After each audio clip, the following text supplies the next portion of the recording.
It was just another rainy school pickup for Daniel, a tired single dad doing his best.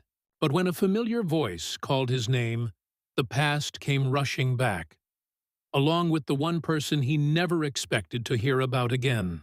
"Daniel, it's about Emma," she said softly. Emma, his ex. The one who'd vanished 10 years ago with his heart.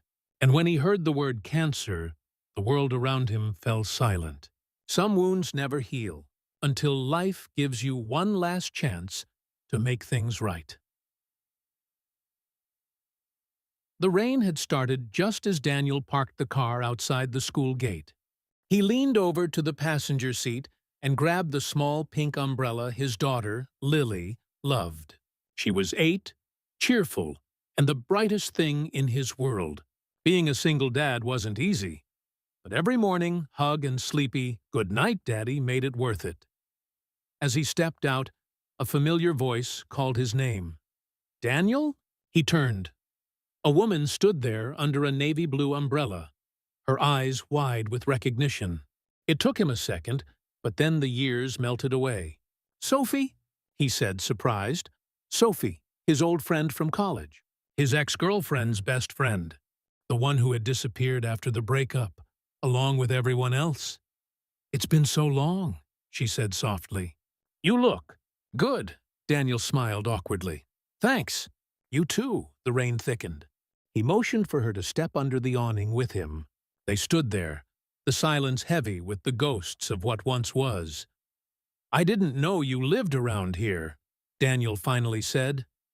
"I just moved back," she replied. "Actually, I was hoping to run into you. I didn't know how else to reach you." His brows furrowed.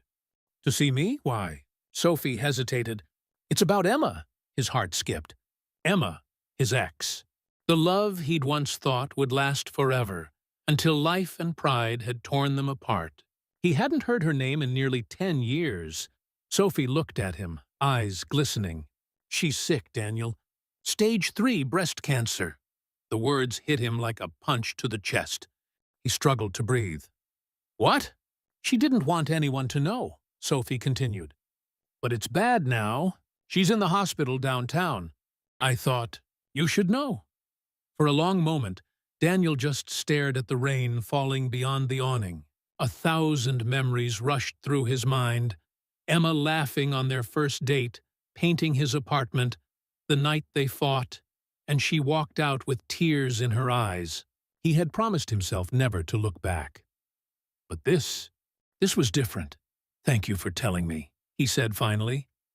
Sophie nodded, her face full of quiet understanding. 2 days later, Daniel stood in a sterile hospital corridor, clutching a small bouquet of daisies, Emma's favorite.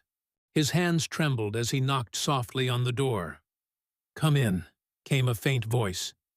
She looked smaller than he remembered, her once bright hair thinner, her skin pale. But her eyes, those gentle brown eyes, were still the same. "Daniel," she whispered, surprise flickering across her face. "What are you doing here?" He swallowed hard. "I heard. From Sophie." Emma looked down at her hands, then smiled weakly.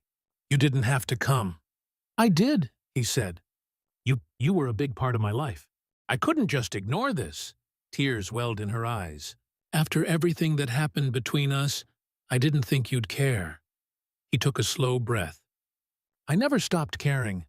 I just didn't know how to fix things." For the first time in years, they talked, really talked. About the past, about Lily, whom Emma had once known as a baby, about regrets and forgiveness. Time seemed to dissolve, leaving only 2 people who had once loved deeply, finding peace in the ashes of what had been. Over the next few weeks, Daniel visited often. He brought flowers, books, and sometimes Lily, who quickly grew fond of Miss Emma. They watched movies in the hospital room, shared stories, and laughed. Softly, carefully, as though laughter itself was medicine. When Emma's health began to decline, Daniel was there. He helped with her treatments, drove her to appointments, and sat by her side when nights grew long and pain grew cruel. "You've done so much," Emma said one evening, her voice barely above a whisper. "I don't deserve it. You always did," he said.